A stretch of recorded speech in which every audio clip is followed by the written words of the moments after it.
بالتي هي أقوم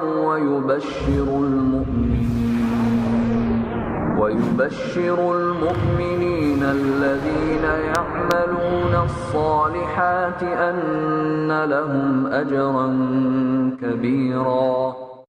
السلام علیکم ورحمۃ اللہ وبرکاتہ۔ محترم ناظرین، آج کی نشست میں آپ حضرات کا استقبال ہے۔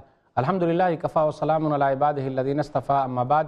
آج کی نشست میں سورہ کہف سورہ نمبر 18 میں آیت نمبر 45 سے آیت نمبر 56 تک 12 آیتیں ہیں۔ اعوذ باللہ من الشیطان الرجیم، بسم اللہ الرحمن الرحیم۔ وَاضْرِبْ لَهُم مَّثَلَ الْحَيَاةِ الدُّنْيَا كَمَاءٍ أَنزَلْنَاهُ مِنَ السَّمَاءِ فَاخْتَلَطَ بِهِ نَبَاتُ الْأَرْضِ فَأَصْبَحَ هَشِيمًا تَذْرُوهُ الرِّيَاحُ وَكَانَ اللَّهُ عَلَى كُلِّ شَيْءٍ مُقْتَدِرًا۔ اور ان کے لیے دنیاوی زندگی کی مثال بیان کیجئے جیسے پانی جسے ہم نے آسمان سے نازل کیا، پھر اس سے زمین کی نباتات خوب مل جل گئی، پھر وہ چورا چورا ہو گئی جسے ہوائیں اڑا لے جاتی ہیں، اور اللہ ہر چیز پر بہت قدرت رکھنے والا ہے۔ المال والبنون زینۃ الحیات الدنیا والباقیات الصالحات خیر عند ربک ثوابا وخیر عملا۔ مال اور بیٹے تو دنیاوی زندگی کی زینت ہیں، اور آپ کے رب کے یہاں باقی رہنے والی نیکیاں ہی ثواب میں بہتر ہیں اور امید لگانے کے اعتبار سے بھی بہتر ہیں۔ وَيَوْمَ نُسَيِّرُ الْجِبَالَ وَتَرَى الْأَرْضَ بَارِزَةً وَحَشَرْنَاهُمْ فَلَمْ نُغَادِرْ مِنْهُمْ أَحَدًا۔ اور جس دن ہم پہاڑوں کو چلائیں گے اور زمین کو آپ کھلے میدان کی طرح دیکھیں گے، اور ہم ان کو اکٹھا کریں گے، چنانچہ ہم ان میں سے کسی کو بھی نہیں چھوڑیں گے۔ وَعُرِضُوا عَلَىٰ رَبِّكَ صَفًّا لَقَدْ جِئْتُمُونَا كَمَا خَلَقْنَاكُمْ أَوَّلَ مَرَّةٍ بَلْ زَعَمْتُمْ أَن لَّن نَّجْعَلَ لَكُم مَّوْعِدًا۔ اور وہ آپ کے رب کے سامنے صف بستہ پیش کیے جائیں گے، کہا جائے گا یقیناً تم ہمارے پاس ایسے آئے ہو جیسے ہم نے تمہیں پہلی بار پیدا کیا تھا، بلکہ تم سمجھتے تھے کہ ہم تمہارے لیے وعدے کا کوئی وقت مقرر نہیں کریں گے۔ وَوُضِعَ الْكِتَابُ فَتَرَى الْمُجْرِمِينَ مُشْفِقِينَ مِمَّا فِيهِ وَيَقُولُونَ يَا وَيْلَتَنَا مَا لِهَذَا الْكِتَابِ لَا يُغَادِرُ صَغِيرَةً وَلَا كَبِيرَةً إِلَّا أَحْصَاهَا وَوَجَدُوا مَا عَمِلُوا حَاضِرًا وَلَا يَظْلِمُ رَبُّكَ أَحَدًا۔ اور ہر ایک کا اعمال نامہ سامنے رکھ دیا جائے گا، پھر آپ مجرموں کو دیکھیں گے کہ وہ اس میں درج شدہ تحریروں سے ڈر رہے ہوں گے اور کہیں گے ہائے ہماری کمبختی، کیسا ہے یہ اعمال نامہ جس نے نہیں چھوڑا کسی چھوٹے اور نہ بڑے عمل کو مگر اس نے اسے شمار کر رکھا ہے، اور انہوں نے جو عمل کیے تھے حاضر پائیں گے، اور آپ کا رب کسی پر ظلم نہیں کرے گا۔ وَإِذْ قُلْنَا لِلْمَلَائِكَةِ اسْجُدُوا لِآدَمَ فَسَجَدُوا إِلَّا إِبْلِيسَ كَانَ مِنَ الْجِنِّ فَفَسَقَ عَنْ أَمْرِ رَبِّهِ أَفَتَتَّخِذُونَهُ وَذُرِّيَّتَهُ أَوْلِيَاءَ مِن دُونِي وَهُمْ لَكُمْ عَدُوٌّ بِئْسَ لِلظَّالِمِينَ بَدَلًا۔ اور جب ہم نے فرشتوں سے کہا تم آدم کو سجدہ کرو تو ابلیس کے سوا سب نے سجدہ کیا، وہ جنوں میں سے تھا، چنانچہ اس نے اپنے رب کے حکم کی نافرمانی کی۔ کیا پھر بھی تم مجھے چھوڑ کر اسے اور اس کی اولاد کو دوست بناتے ہو جبکہ وہ تمہارے دشمن ہیں؟ وہ شیطان ظالموں کے لیے بطور بدل برا ہے۔ ما اشہدتہم خلق السماوات والارض ولا خلق انفسہم وما کنت متخذ المضلین عضدا۔ میں نے انہیں نہ آسمان و زمین کے پیدا کرنے میں موجود رکھا اور نہ خود ان کے پیدا کرنے میں، اور میں گمراہ کرنے والوں کو مددگار بنانے والا نہیں۔ وَيَوْمَ يَقُولُ نَادُوا شُرَكَائِيَ الَّذِينَ زَعَمْتُمْ فَدَعَوْهُمْ فَلَمْ يَسْتَجِيبُوا لَهُمْ وَجَعَلْنَا بَيْنَهُمْ مَوْبِقًا۔ اور جس دن وہ اللہ کہے گا پکارو میرے ان شریکوں کو جنہیں تم میرا شریک سمجھتے تھے، پھر وہ انہیں پکاریں گے مگر وہ انہیں کوئی جواب نہ دیں گے، اور ہم ان کے درمیان ہلاکت گاہ بنا دیں گے۔ وَرَأَى الْمُجْرِمُونَ النَّارَ فَظَنُّوا أَنَّهُمْ مُوَاقِعُوهَا وَلَمْ يَجِدُوا عَنْهَا مَصْرِفًا۔ اور مجرم آگ کو دیکھیں گے تو یقین کریں گے کہ بے شک وہ اس میں گرنے والے ہیں، اور وہ اس سے پھرنے کی کوئی جگہ نہ پائیں گے۔ وَلَقَدْ صَرَّفْنَا فِي هَذَا الْقُرْآنِ لِلنَّاسِ مِنْ كُلِّ مَثَلٍ وَكَانَ الْإِنسَانُ أَكْثَرَ شَيْءٍ جَدَلًا۔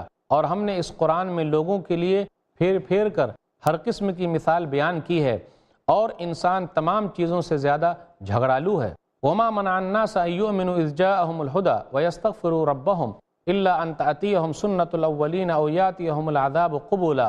اور لوگوں کو ایمان لانے سے نہیں روکا جب ان کے پاس ہدایت آ گئی، اور اپنے رب سے استغفار کرنے سے، مگر اس بات نے کہ وہ چاہتے ہیں کہ انہیں پہلے لوگوں کا سا معاملہ پیش آ جائے یا ان پر عذاب بالکل سامنے آ جائے۔ وَمَا نُرْسِلُ الْمُرْسَلِينَ إِلَّا مُبَشِّرِينَ وَمُنذِرِينَ وَيُجَادِلُ الَّذِينَ كَفَرُوا بِالْبَاطِلِ لِيُدْحِضُوا بِهِ الْحَقَّ وَاتَّخَذُوا آيَاتِي وَمَا أُنذِرُوا هُزُوًا۔ اور ہم رسولوں کو نہیں بھیجتے مگر لوگوں کو خوشخبری دینے والے اور ڈرانے والے بنا کر، اور کافر لوگ تو باطل طریقے سے جھگڑتے ہیں تاکہ اس کے ساتھ حق کو باطل کر دیں، اور انہوں نے ہماری آیتوں کو اور جس چیز سے ڈرائے گئے اس کو مذاق بنا لیا۔ ناظرین اکرام، ابھی آپ نے سورہ کہف سورہ نمبر 18 میں آیت نمبر 45 سے آیت نمبر 56 تک 12 آیتیں سنی، اس کا ترجمہ سنا۔ خلاصہ کچھ یوں ہے کہ اللہ تعالیٰ دنیاوی زندگی کی مثال بیان کرتے ہوئے کہتا ہے کہ یہ کھیتی کی طرح ہے اور لہلہاتی کھیتی کی طرح ہے، پھر جب وہ پک جاتی ہے تو اس کا حال کیا ہوتا ہے۔ اس کے بعد یہ ذکر ہو رہا ہے، لوگ یہ کہتے ہیں مال اور اولاد یہ بہترین چیز ہے۔ جی نہیں، اللہ کی عبادت سب سے بہترین چیز ہے، نیکیاں سب سے اہم چیز ہے۔ اس کے بعد قیامت کا منظر ہے کہ اس دن اللہ تعالیٰ پہاڑوں کو چلائے گا، تمام لوگوں کو اکٹھا کرے گا، سب لوگ جمع کیے جائیں گے، سب لوگ حاضر کیے جائیں گے، فرشتے حاضر کیے جائیں گے، لوگوں کو حاضر کیا جائے گا، نامہ اعمال لایا جائے گا، اللہ کسی کے ساتھ ظلم نہیں کرے گا۔ پھر اس کے بعد آدم علیہ السلام کا اور ابلیس کا قصہ ہے، اور ابلیس کے بارے میں یہ آیا کہ وہ جناتوں میں سے تھا۔ پھر اس کے بعد یہ ذکر ہے کہ جو لوگ اللہ کے علاوہ کسی اور کو معبود مان رہے ہیں ان کا نقصان ہوگا، کوئی بھی نہیں ہے اللہ کا مددگار۔ پھر اس کے بعد قرآن کریم کے بارے میں ذکر ہے۔ اس کے بعد یہ کہا جاتا ہے کہ اللہ تعالیٰ نے رسولوں کو کیوں بھیجا؟ اللہ تعالیٰ نے رسولوں کو بھیجا ہے تاکہ وہ جنت کی خوشخبری سنائیں، نیک لوگوں کو اچھے انعام ملنے کی خوشخبری سنائیں، برے لوگوں کو ڈرائیں۔ لیکن یہ باطل لوگ حق کو ختم کر دیتے ہیں، وہ گڈمٹ کر دیتے ہیں، اور حق کو ختم کرنے کے ساتھ ساتھ باطل میں ملاوٹ کر دیتے ہیں، اور وہ لوگ اللہ کی آیتوں کا مذاق اڑا رہے ہیں۔ اس لیے ان لوگوں کو ڈرنا چاہیے، یہ لوگ سب سے بڑے ظالم ہیں۔ ناظرین اکرام، اب ذرا تفصیل کے ساتھ ان آیتوں کو لیتے ہیں۔ آیت نمبر 45 اور 46 ہے، دنیاوی زندگی کی مثال دی گئی ہے۔ کئی اور آیتوں میں مثالیں دی گئی ہے تاکہ لوگ دنیا کی زندگی کو سمجھ سکے۔ بڑے افسوس کے ساتھ کہنا پڑتا ہے ہم اور آپ دنیاوی زندگی کے اندر دھوکے کے اندر چل رہے ہیں، کیوں نہیں سمجھتے؟ بہت ساری مثالیں ہمارے سامنے ہیں، آپ غور کریں۔ اللہ نے مثال جو یہاں بیان کی، کمائن انزلناہ من السماء فاختلط بہ نبات الارض، دنیاوی زندگی کی مثال ایسے ہی ہے جیسے پانی جسے ہم نے آسمان سے برسایا، اور پانی آنے کے بعد زمین نے سبزہ اگایا، زمین سے سبزہ ملا جلا نکلا اور کھیتی لہلہانے لگی۔ پھر اسی طریقے سے پانی جب نہیں رہتا تو کھیتی سوکھ جاتی ہے، پانی آ جانے کے بعد کھیتی لہلہانے لگتی ہے، فصل پک جاتی ہے۔ پھر اس کے بعد کیا ہوا؟ اللہ تعالیٰ تیز ہوائیں بھیجتا ہے، اور ہوا کا جھونکا آتے ہی کھیتیاں ختم ہو جاتی ہے۔ یہ اللہ کا ایک عذاب ہے۔ دنیا کی زندگی بھی ایسے ہی ہے، ہوا کے جھونکے کی طرح ہے، پانی کے بلبلے کی طرح ہے، کھیتی کی طرح ہے۔ دنیا کو ختم ہو جانا ہے، لوگوں کو چلے جانا ہے، اور لوگوں کو بھی ختم ہو جانا ہے۔ آپ غور کر لیں، بچپنا ہے، جوانی ہے، بڑھاپا ہے، 55 میں چلے گئے تو بچپن میں آ گئے۔ دنیاوی زندگی کی مثال ایسے ہی ہے، انسان کی مثال ایسے ہی ہے۔ کئی اور آیتوں کے اندر ہے، سورہ یونس، انما مثل الحیات الدنیا کماء انزلناہ من السماء فاختلط بہ نبات الارض مما یاکل الناس والانعام حتی اذا اخذت الارض زخرفها وزینت وظن اہلها انہم قادرون علیہا اتاها امرنا لیلا او نہارا فجعلناها حصیدا کان لم تغن بالامس کذالک نفسر الآیات لقوم یتفکرون۔ بے شک دنیاوی زندگی کی مثال بارش کی طرح ہے جس کو ہم آسمان سے اتارتے ہیں، سبزہ زمین سے نکلتا ہے، انسان بھی کھاتے ہیں، چوپائے بھی کھاتے ہیں۔ پھر اس کے بعد زمین خوشنما ہو جاتی ہے، لہلہانے لگتی ہے، اور زمین والے یہ سوچتے ہیں کہ ہم قادر ہیں، پودے کو ہم بڑا کر دیں، اور اس پودے کو، کھیتی کو یعنی ہم کاٹ لیں، طاقت رکھتے ہیں۔ اتاہا امرنا لیلا او نہارا، اللہ تعالیٰ کا عذاب آتا ہے چاہے وہ رات میں آ جائے یا دن میں آ جائے۔ فجعلناها حصیدا کان لم تغن بالامس، پھر وہ کھیتی کٹی ہوئی ہو جاتی ہے، گویا کہ کل تھی ہی نہیں۔ اللہ تعالیٰ کہتا ہے ہم مثالیں بیان کرتے ہیں، غور و فکر کرنے والوں کے لیے یہ نشانیاں کھول کھول کر بیان کرتے ہیں تاکہ لوگ غور و فکر کریں، سوچیں۔ ایک اور آیت ہے، سورہ حدید سورہ نمبر 57 آیت نمبر 20، اعلموا انما الحیات الدنیا لعب ولہو وزینۃ وتفاخر بینکم وتکاثر فی الاموال والاولاد کمثل غیث اعجب الکفار نباتہ ثم یہیج فتراہ مصفرا ثم یکون حطاما وفی الآخرۃ عذاب شدید ومغفرۃ من اللہ ورضوان وما الحیات الدنیا الا متاع الغرور۔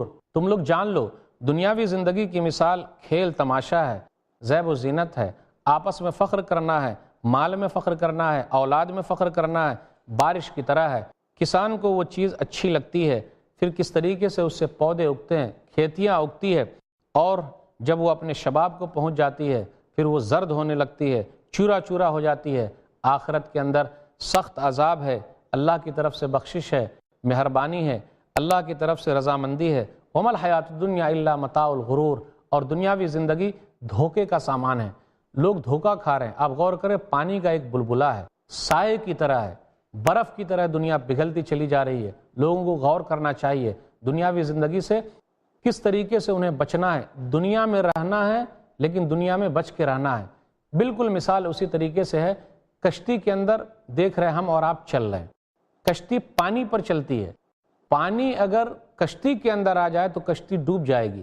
ہم اور آپ دنیا میں ہیں، دنیا کے اندر ہیں، لیکن دنیا اگر ہمارے اندر آ جائے تو ہم اور آپ ڈوب جائیں گے، ہم اور آپ برباد ہو جائیں گے۔ اس لیے دنیاوی زندگی کو سمجھنا بہت ضروری ہے۔ جو یہاں تیاری کرے گا اس کا فائدہ وہاں ہونے والا ہے، جو جیسا کرے گا ویسا بھرے گا۔ اللہ سے دعا ہے اللہ ہم لوگوں کو صحیح کام کرنے کی توفیق دے، جنت کے کام کرنے کی توفیق دے۔ ناظرین اکرام، کہیں جائیے گا نہیں، تھوڑے سے وقفے کے لیے رکتے ہیں۔ السلام علیکم ورحمۃ اللہ وبرکاتہ۔